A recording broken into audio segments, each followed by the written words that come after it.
Welcome back, Nick Lenz. Comic Corner, classic / non-classic. This is episode number 974 and Doubleshot number 868. One of whom is a Superman trade, the other, of course, being a Green Lantern trade. First up, it is Action Comics, Volume 1, Superman and the Men of Steel, collecting the first 8 issues of Action Comics Volume 2, written by Grant Morrison, artwork by Rag Morales, and the son of the late Joe Kubert, Andy Kubert, one half of the Kubert brothers. Yeah, there's pretty much 2 story arcs in here. One, now I should point out that these issues themselves take place roughly 10 years before present day. This, of course, according to the strange thing, how they do continuity for New 52 until they fixed it, where they had like 10 years of their life taken away from them. Yeah, this apparently, according to this takes place 5 years before the events of Justice League number 1. And there's the first story I can hear, you have Superman wearing this outfit. T-shirt, jeans, and his cape. Yeah, I should point out that after the opening story, he doesn't wear this again into the Dark 2 storyline, and he basically goes back to wearing the classic costume. In the first issue of this, it's simply a modern retelling of Action Comics number 1. Kind of. He confronts a corrupt politician, just like he does in Action Comics number 1.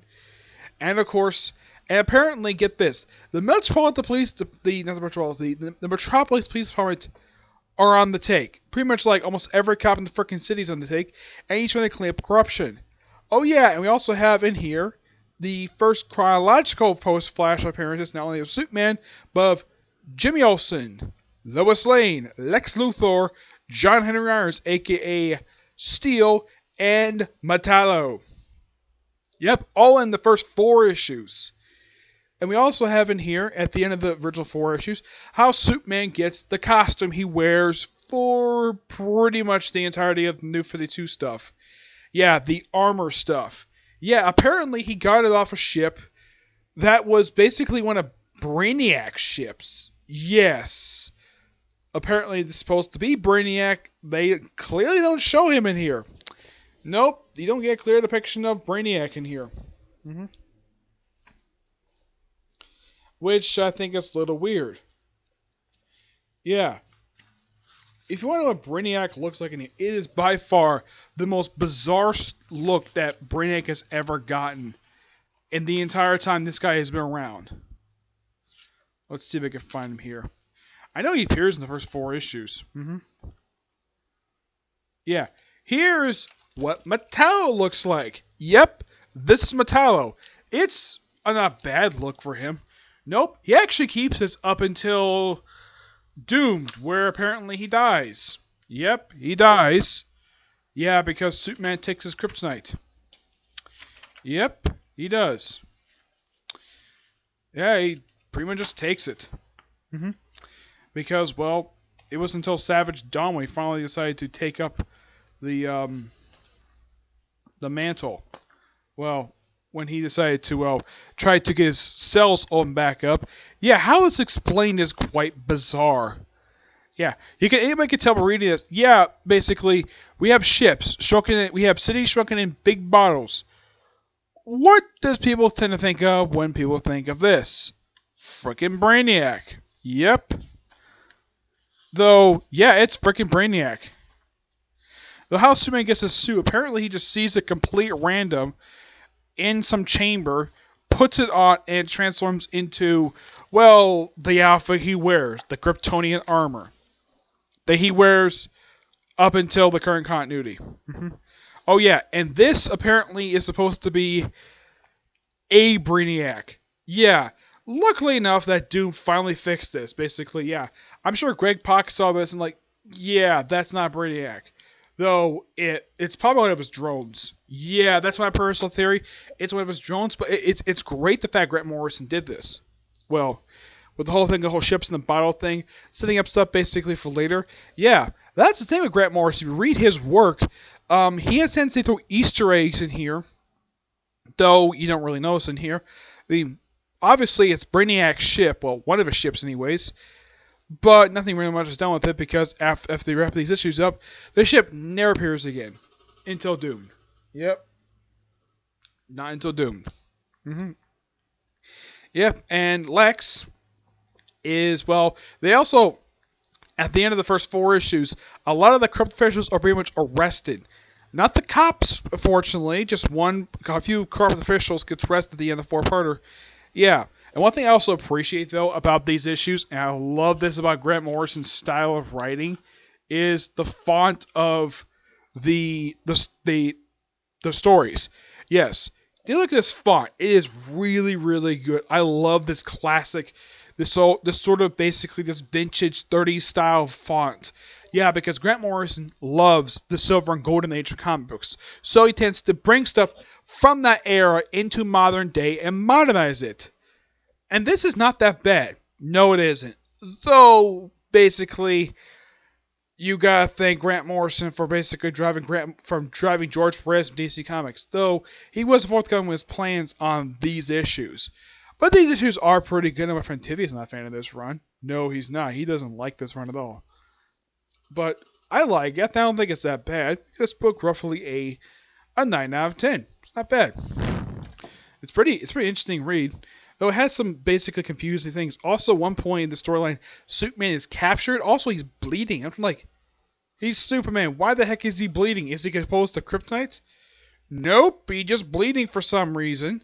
Yeah, it's never explained exactly why he's bleeding, despite the fact he's freaking Superman. He's a Kryptonian. Yep, he is. But that's the only gripe about this. Also, the whole thing of him being captured somehow off panel, and he gets tortured. Yes, Superman. I'm like, is this an allegory for the stuff that basically the crazy, the stupid things that happens in Guantanamo Bay? Possible. I have no idea why Grant Morrison put that in for. It doesn't amount to anything. It means nothing to all grand scheme of the story. Alright, next up is something a lot more cooler than that. We have Green Lantern Volume 2, Revenge of a Black Hand. Yep, written by Jeff Johns, artwork by Doug Mankey and Ethan Van Sciver. Collecting issues 7 through 12 of Green Lantern Volume 5 and the annual. Now, we see the return of Black Hand in these issues. Yep, apparently after the events of Blackest Night, which, but that's actually still canon at this point. Though it's questioned some stuff is canon by the time Jeff Johns leaves the book. Yeah, that's the interesting thing about Jeff Johns for his own Green Lantern. Excuse me, for this continuity books. These books tend to, well, don't ignore. It basically it's just a continuation of what Jeff Johns was doing in the first place. So, Sinestro and Hal Jordan go find. We had to find the secret of the Indigo Tribe. Yes, where apparently it was started by Abin Sur. Yes, the same man who gave Hal Jordan his ring. And he meets the leader, kind of their guardian. He sort of shuts down the Indigo thing, the Indigo Lantern, causes all the other lanterns to go crazy. Though Sinestro at one point is made an Indigo Lantern. Though Black Hand himself basically is freed from it by killing himself and becoming a Black Lantern again. Sinestro was just released from being a Indigo Lantern to become a Green Lantern again. And of course we cut back to Earth. We have them fighting on Earth. And we also see the first Lantern for the first time. Yeah, he pops up in here. Yep. That's one thing I appreciate by Jeff Johns. He sets up stuff very early, so the storylines will come completely out of nowhere. I kind of wish Venditti probably take up that method of storytelling. Venditti is something for another time. Yep, and they basically also get their hands on the Book of Black, which apparently they also tease out in the future. They also tease the debut of Simon Boz. Kind of not his first appearance in here, but they tease him. Yeah, he takes over like the next set of issues. And of course we have the Guardians, where they meet up with the First Lantern again. Fathom. Yes. I will talk about him in the next comic corner.